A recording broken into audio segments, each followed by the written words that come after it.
আসসালামু আলাইকুম রহমতুল্লাহি ওবারাকাতুহু। প্রিয় শিক্ষার্থীরা, তোমরা কেমন আছো? আশা করি আলহামদুলিল্লাহ সবাই ভালো আছো। আমিও আল্লাহ রহমতে ভালো আছি। সুপ্রিয় শিক্ষার্থীরা, নিয়াজ মোহাম্মদ অনলাইন স্কুলে পাঠাভ্যাস কার্যক্রমে তোমাদেরকে জানাচ্ছি আন্তরিক শুভেচ্ছা ও স্বাগতম। তোমরা যে যেখান থেকে দেখছো, নিশ্চয়ই তোমরা তোমাদের পাঠাভ্যাস কার্যক্রম চালিয়ে যাচ্ছ। প্রিয় শিক্ষার্থীরা, অন্যান্য দিনের মতো আজকেও আমি তোমাদের সামনে একটি ক্লাস নিয়ে হাজির হয়েছি। আমি সাথে আছি মোহাম্মদ মাসুম বিল্লাহ, সহকারী গ্রন্থাগারিক, নিয়াজ মোহাম্মদ উচ্চ বিদ্যালয়, ব্রাহ্মণবাড়িয়া। প্রিয় শিক্ষার্থীরা, আজকে আমরা নবম ও দশম শ্রেণীর ইসলাম ও নৈতিক শিক্ষা বিষয়ের তৃতীয় অধ্যায়ের একটি পাঠ নিয়ে তোমাদের সামনে আলোচনা করব। আজকে আমরা তৃতীয় অধ্যায়ের একটি পাঠ নিয়ে আলোচনা করব। প্রিয় শিক্ষার্থীরা, এখানে আমরা নিচের চিত্রগুলো দেখো এবং বলো আমরা কি দেখছি। নিচে আমরা চিত্রগুলো ছবিগুলোতে দেখতে পাচ্ছি, কি দেখতে পাচ্ছি? প্রথমত দেখতে পাচ্ছি সালাত আদায় করছে।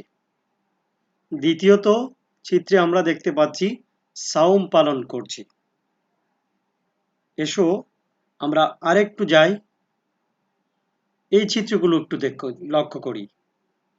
এই চিত্রগুলো যদি আমরা লক্ষ্য করি তাহলে আমরা আজকের পাঠ সম্পর্কে জানতে পারবো। ক্ষুধার্তকে খাদ্য দান করছে, অসহায়কে সহায়তা করছে। তাহলে এই যে কাজগুলো করছে, এই কাজগুলো কিসের শামিল? সালাত আদায় করা, সাওম পালন করা, ক্ষুধার্তকে খাদ্য দান করা, অসহায়কে সহায়তা দান করা, এই কাজগুলো হচ্ছে ইবাদত। এই কাজগুলোই হচ্ছে কি? ইবাদত। আল্লাহ তাআলা মানব জাতিকে সৃষ্টির মূল উদ্দেশ্য হচ্ছে কি? ইবাদতের জন্য সৃষ্টি করেছে। তাহলে আজকে আমাদের পাঠের বিষয় হচ্ছে ইবাদত। আজকে আমাদের পাঠের বিষয় ইবাদত। তোমরা যারা এই ক্লাসটি দেখছো, তোমরাও তৃতীয় অধ্যায়ের ইবাদত পাঠ 1 বের করে ফেলো।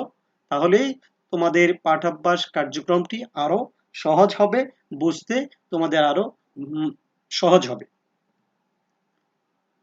প্রিয় শিক্ষার্থীরা, এই পাঠ শেষে তোমরা কি শিখতে পারবে, কি জানতে পারবে, এগুলো আমরা একটু দেখে নেই।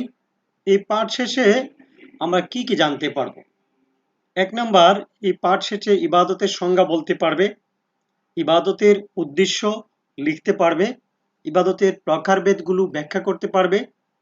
4 নাম্বার, ইবাদতের গুরুত্ব তাৎপর্য বিশ্লেষণ করতে পারবে। তাহলে আমরা এতক্ষণ আজকে যে পাঠ আলোচনা করব, সেই পাঠের শিক্ষণফল কি শিখতে পারবো সেগুলো আমরা জেনে নিলাম। প্রিয় শিক্ষার্থীরা, তাহলে আজকে আমাদের পাঠের বিষয় হচ্ছে কি? ইবাদত। ইবাদত এর পরিচয় জানবো আমরা। ইবাদত শব্দটি হচ্ছে আরবি শব্দ, আল ইবাদাতু শব্দ থেকে এসেছে। ইবাদতের অর্থ হচ্ছে চূড়ান্তভাবে দীনতা, হীনতা ও বিনয় প্রকাশ করা এবং নমনীয় হওয়া।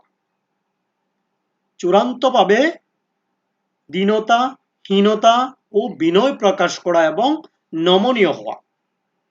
আর পারিভাষিক সংজ্ঞায় বলা হচ্ছে যে দৈনন্দিন জীবনের সকল কাজকর্মে আল্লাহ তাআলার বিধিবিধান মেনে চলাকেই ইবাদত বলা হয়।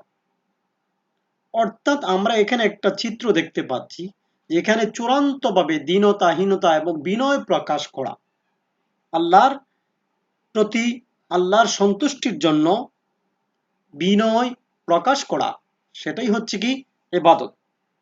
অর্থাৎ আমাদের দৈনন্দিন জীবনে চলার পথে আমরা যে কাজগুলো করব সেগুলো হতে হবে আল্লাহর বিধিবিধান মোতাবেক। তাহলে আল্লাহর বিধিবিধান যদি হয় তাহলে সেটাই হবে কি? ইবাদত। আল্লাহ তাআলা আমাদেরকে এই পৃথিবীতে সৃষ্টি করে আমাদেরকে অসংখ্য অগণিত নিয়ামত দিয়েছে, অসংখ্য অগণিত নিয়ামত দিয়েছেন। এই নিয়ামতের শুকরিয়া স্বরূপ আল্লাহর ইবাদত করতে হবে। আল্লাহ তাআলা কোরআনুল কারীমের মধ্যে তার বান্দাদেরকে উদ্দেশ্য করে বলেন, ওয়ামা খালাকতুল জিন্না ওয়াল ইনসা ইল্লা লিয়াবুদুন।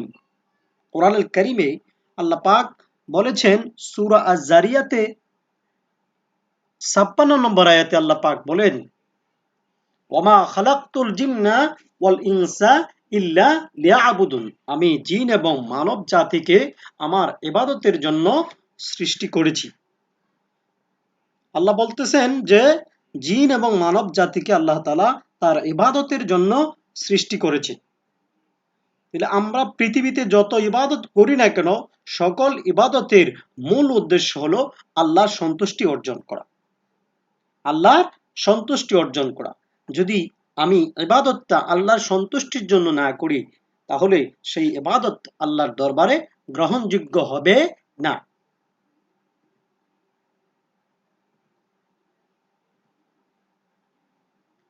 আল্লাহ তাআলা ইবাদতের গুরুত্ব বোঝাতে গিয়ে আল্লাহ তাআলা অন্য এক আয়াতে বলেছেন, অন্য এক আয়াতে আল্লাহ বলছেন যে তারা তো আদিষ্ট হয়েছিল আল্লাহর আনুগত্যে বিশুদ্ধ চিত্ত হয়ে একনিষ্ঠভাবে তার ইবাদত করতে। যে আল্লাহ পাকের পক্ষ থেকে তাদেরকে আদেশ দেওয়া হয়েছিল যে তারা যেন একমাত্র আল্লাহর আনুগত্য করে এবং একনিষ্ঠভাবে তারা ইবাদত করে। তাহলে ইবাদত করতে হলে অবশ্যই আন্তরিক হতে হবে এবং আল্লাহর একনিষ্ঠভাবে আল্লাহর ইবাদত করতে হবে। আল্লাহ তাআলা কোরআনুল কারীমে অন্য আয়াতে কি বলেছেন সেটা আমরা একটু দেখে নেই। আল্লাহ পাক তার হাবিব নবী সাল্লাল্লাহু আলাইহি সাল্লামকে লক্ষ্য করে বলতেছেন, হে নবী, আপনি বলুন তোমরা আল্লাহ ও রাসূলের আনুগত্য করো। যদি তারা মুখ ফিরিয়ে নেয় তবে জেনে রাখুন আল্লাহ তো কাফিরদের পছন্দ করেন না। তাহলে আল্লাহ পাকের পক্ষ থেকে নবীজিকে বলছেন, হে আমার হাবিব, আপনি বলে দিন তারা যেন আল্লাহ এবং তার রসুলের আনুগত্য করে। তারা যেন আল্লাহ এবং তার রসুলের আনুগত্য করে। তাহলে আল্লাহ এবং তার রসুলের আনুগত্য যারা করবে তারাই হচ্ছে মুমিন, তারাই হচ্ছে মুমিন। আর যারা আল্লাহ এবং তার রসুলের দিন থেকে মুখ ফিরিয়ে নেবে, তারা কখনো আল্লাহর সন্তুষ্টি অর্জন করতে পারে না, বরং তারা আল্লাহর নাফরমান হয়ে যায়, তারা কাফেরদের অনুগত হয়ে যায়, তারা কাফেরদের বন্ধু হয়ে যায়। তাহলে আমরা উক্ত আয়াত থেকে বুঝলাম যে আল্লাহ তাআলা এবং তার রাসূল সাল্লাল্লাহু আলাইহি সাল্লামের নির্দেশিত পথ এবং মত এই অনুসরণ করার নামই হচ্ছে ইবাদত। তাহলে আল্লাহর এবং তার রাসূল সাল্লাল্লাহু আলাইহি সাল্লাম যেই পথ আমাদেরকে দেখিয়ে দিয়েছেন সেই পথ অনুসারে চলার নামই হচ্ছে ইবাদত।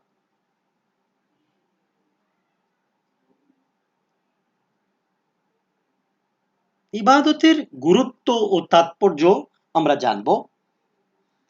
আল্লাহ তাআলা আমাদেরকে আগেই বলেছেন যে তোমাদেরকে সৃষ্টি করেছি একমাত্র আমার ইবাদতের জন্য।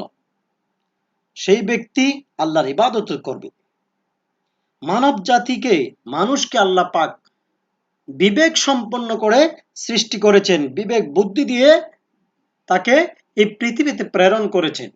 তার এই বিবেক বুদ্ধি দিয়ে যদি তার স্রষ্টাকে সন্তুষ্ট না করতে পারে, তাহলে সে এমন এক পর্যায়ে চলে যায় সে যেন একবারে চতুষ্পদ জন্তুর চেয়ে অদম হয়ে যায়। আল্লাহ তাআলা বলেন, তাদের হৃদয় আছে কিন্তু তা দ্বারা তারা উপলব্ধি করে না, তাদের চক্ষু আছে তা দ্বারা তারা দেখে না, তাদের কর্ণ আছে তা দ্বারা শুনে না। এরা পশুর নয়, বরং অধিক নিকৃষ্ট পশু হতে, তারা হলো অচেতন। তাহলে বলা হচ্ছে যারা আল্লাহর বিধান অনুযায়ী নিজেদের জীবন পরিচালনা করে না তারা পশুর চেয়ে অদম। নাউজুবিল্লাহ। প্রিয় শিক্ষার্থীরা, তাহলে আল্লাহর বিধান অনুযায়ী চলতে হলে অবশ্যই আমাদেরকে ইবাদত করতে হবে। ইবাদত বলতে শুধু উপাসনাকেই বোঝায় না, বরং আল্লাহর খলিফা প্রতিনিধি হিসাবে সকল কার্যক্রমে অংশগ্রহণ করাকেই ইবাদত বোঝায়। আল্লাহ তাআলা কোরআনুল কারীমের মধ্যে ইরশাদ করেন, ফাইদা কুদিয়াতিস সালাতু ফান্তাশিরু ফিল আরদি ওয়াবতাগু মিন ফাদলিল্লাহ ওয়াজকুরুল্লাহা কাসীরান লাআল্লাকুম তুফলিহুন। আল্লাহ পাক বলতেছেন, সালাত আদায় করার পর তোমরা জমিনে ছড়িয়ে পড়বে, আল্লাহর অনুগ্রহ সন্ধানে বিবৃত হবে এবং আল্লাহকে বেশি বেশি স্মরণ করবে, যাতে তোমরা সফল কাম হও। শুধুমাত্র আমি নামাজ পড়লাম, নামাজ পড়ে তসবিহ নিয়ে আমি সারাদিন শুধু আল্লাহকে ডাকলাম, এটার নাম ইবাদত নয়। ইবাদত হচ্ছে যে যখন সালাত শেষ হয়ে যাবে তখন আমার কাজ কর্মে সবকিছুতেই, অফিস হোক, আমার ক্ষেত খামারি হোক, যেখানে আমি কাজ করব সেখানে আমার কাজের মধ্যে লেগে যাব। আর যখনই আল্লাহ পাককে স্মরণ করব, স্মরণ করে আমি যেই কাজগুলো করব সেটাই আমার ইবাদত হবে। আল্লাহ পাকও সেটাই কোরআনে বলে দিয়েছেন যে যখন তোমাদের সালাত শেষ হয়ে যাবে তখন তোমরা জমিনে ছড়িয়ে পড়ো। তাহলে আমাদের প্রতিনিয়ত যে কাজগুলো আমরা করব, সালাত আদায়ের পর যে কাজগুলো করব, সেটা যদি আল্লাহর সন্তুষ্টির জন্য হয় তাহলে সেটা হবে ইবাদত।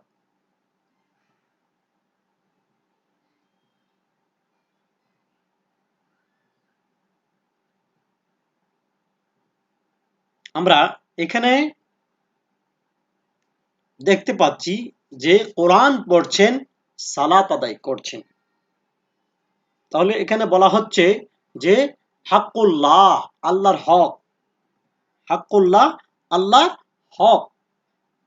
তারপরে বলা, এখানে আমরা দেখতে পাচ্ছি যে অসহায়কে সাহায্য করছে, অসহায়দের খাদ্য সহায়তা সাহায্য করা হচ্ছে। তাহলে এই 2 নম্বরটা আমরা জানলাম, সেটা হচ্ছে হাক্কুল ইবাদ, বান্দার হক। তাহলে ইবাদত, ইবাদতকে 2 ভাগে ভাগ করা হয়েছে, ইবাদতকে 2 ভাগে ভাগ করা হয়েছে। একটা হচ্ছে হাক্কুল্লাহ আর একটা হচ্ছে হাক্কুল ইবাদ। হাক্কুল্লাহ, হাক্কুল্লাহ মানে হচ্ছে আল্লাহর হক, আর হাক্কুল ইবাদ হচ্ছে বান্দার হক। প্রিয় শিক্ষার্থীরা, এবার আসো আমরা হাক্কুল্লাহ, আল্লাহর হক সম্পর্কে জানবো।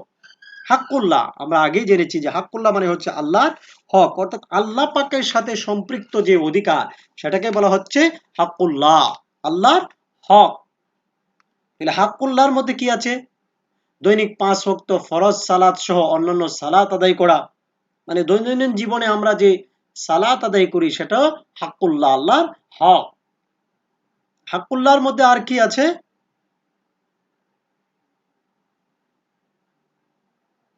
হাক্কুল্লাহর মধ্যে আছে যে রমজান মাসের ফরজ সাওম পালন করা সহ অন্যান্য সাওম পালন করা, অর্থাৎ রমজান মাস সহ অন্যান্য মাসে যে আমরা রোজা পালন করি সেটাও হাক্কুল্লাহ, আল্লাহর হক।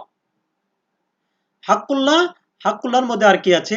আমরা যে হজ পালন করব, আল্লাহর যে হজ পালন করি আমরা, প্রত্যেক সামর্থ্যবান মুসলিম নরনারীর উপর জীবনে একবার হজ পালন করা ফরজ। এছাড়া অন্যান্য হজ পালন করা আল্লাহর হক। তাহলে এগুলো হচ্ছে কি? আল্লাহর হক। হাক্কুল্লাহ আর কি আছে? হাক্কুল্লাহ, আল্লাহর হক। প্রত্যেক সামর্থ্যবান মুসলিম নরনারীর উপর যাকাত প্রদান করা আল্লাহর হক, অর্থাৎ যাকাত, যাকাত প্রদান করা সেটা হচ্ছে আল্লাহর হক। আল্লাহর হক, হকের মধ্যে আর কি আছে? সামগ্রিক জীবনে আল্লাহর সার্বভৌমত্ব ও কর্তৃত্ব স্বীকার করা, আল্লাহর দেওয়া সকল আদেশ নিষেধ মেনে চলা, সর্বাবস্থায় নিজেকে আল্লাহর নিকট সমর্পণ করা এবং তার অনুগ্রহ কামনা করা।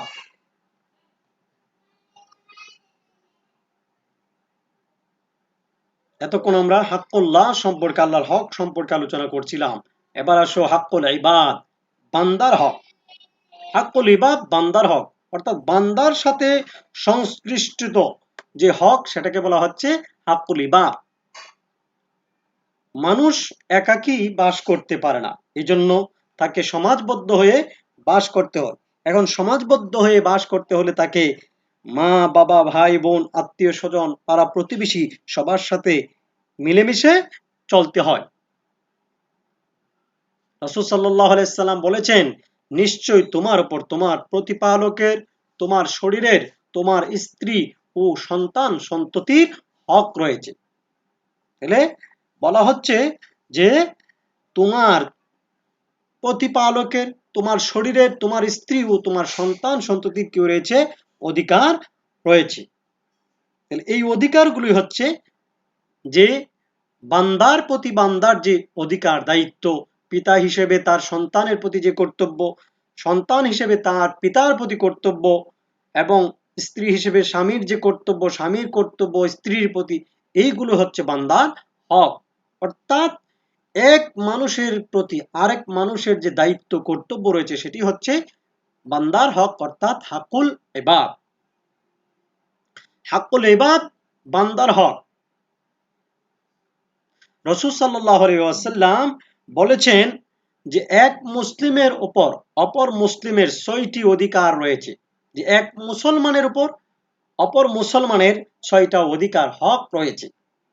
যেমন সালামের জবাব দেওয়া, রোগীকে দেখতে যাওয়া, জানাজায় অংশগ্রহণ করা, মজলুমকে সাহায্য করা ও হাসির জবাব দেওয়া। তার এইগুলো হচ্ছে বান্দার সাথে সংশ্লিষ্ট অধিকার। বান্দার সাথে সংশ্লিষ্ট অধিকারগুলো আমাদেরকে পরিপূর্ণভাবে মানতে হবে, বুঝতে হবে। এখন আসো যে বান্দার সাথে সংশ্লিষ্ট আর কি কি হক বা অধিকার রয়েছে, আমরা সেগুলো একটু দেখে নেই। নিকট আত্মীয়ের হক। নিকট আত্মীয় যারা আমাদের নিকট আত্মীয়, তাদের প্রতি আমাদের যে অধিকার, সেটাও একটা হাক্কুল ইবাদ। তারপরে বলছে দূর আত্মীয়ের হক। দূরবর্তী যারা আত্মীয় আছে তাদের প্রতি আমাদের যে দায়িত্ব কর্তব্য, সেটাও হাক্কুল ইবাদ। প্রতিবেশীর হক, দেশবাসীর হক, শাসক শাসিতের হক, সাধারণ মুসলমানের হক, অভাবী লোকের হক, অমুসলিমের হক। তাহলে এই যে অধিকারগুলোর কথা বলা হচ্ছে, সবগুলো হচ্ছে হাক্কুল ইবাদ, বান্দার সাথে সংশ্লিষ্ট অধিকার। তাহলে আমরা এতক্ষণ হাক্কুল ইবাদ সম্পর্কে জানলাম, অর্থাৎ বান্দা হিসেবে এক বান্দার প্রতি আরেক বান্দার কি অধিকার রয়েছে, দায়িত্ব রয়েছে, কর্তব্য রয়েছে, সেই দায়িত্বগুলো পালন করতে হবে। আল্লাহ পাকের হক যেভাবে আমাদের আদায় করতে হবে, ঠিক তদ্রূপভাবে বান্দার অধিকারগুলো সঠিকভাবে আদায় করতে হবে। এবার শিক্ষার্থীরা, আমরা আজকে যে পাঠ আলোচনা করেছি তার সাথে কিছু প্রশ্ন আমরা জিজ্ঞেস করব, সেগুলোর উত্তর তোমরা বলবে। 1 নম্বর, ইবাদত শব্দের অর্থ কি? ইবাদত শব্দের অর্থ কি? আমরা সেটা পড়েছি যে দীনতা, হীনতা, বিনয় প্রকাশ করা। আমরা ইবাদত করব কেন? আমরা কেন ইবাদত করব? আল্লাহ তাআলা বলেছেন যে আমি তোমাদেরকে সৃষ্টি করেছি একমাত্র ইবাদতের জন্য, আর আল্লাহ পাককে সন্তুষ্ট করার জন্য আমাদেরকে অবশ্যই ইবাদত করতে হবে। ইবাদত কত প্রকার ও কি কি? ইবাদত কত প্রকার ও কি কি? ইবাদত আমরা পড়েছি, ইবাদত 2 প্রকার, হাক্কুল্লাহ, হাক্কুল ইবাদ। হাক্কুল ইবাদ কয় ভাগে বিভক্ত? হাক্কুল ইবাদের ভাগটা আমরা একটা চার্ট দেখেছি, সেই চার্টটা যদি আমরা লক্ষ্য করি তাহলে আরো বুঝতে পারবো। প্রিয় শিক্ষার্থীরা, আমরা এতক্ষণ যা আলোচনা করলাম সেই পাঠগুলো তোমরা মনোযোগ দিয়ে বাসায় পড়বে। আর তোমাদের বাড়ির কাজ হিসেবে একটি কাজ দেওয়া হয়েছে, সেটা তোমরা বাসায় লিখবে। ইবাদতের গুরুত্ব ও তাৎপর্য বিশ্লেষণ করো। ইবাদতের গুরুত্ব তাৎপর্য বিশ্লেষণ করো। আমরা এতক্ষণ যা আলোচনা করলাম, মানব জীবনে মুসলমান হিসেবে আমাদের ইবাদতের গুরুত্ব তাৎপর্য কি সেটা আমরা জানলাম। প্রিয় শিক্ষার্থীরা, তোমরা সবাই ভালো থাকবে, সুস্থ থাকবে, এই আশা রেখে আজকের মতো এখান থেকে বিদায় নিচ্ছি। সবাইকে ধন্যবাদ আজকের এই ক্লাসে অংশ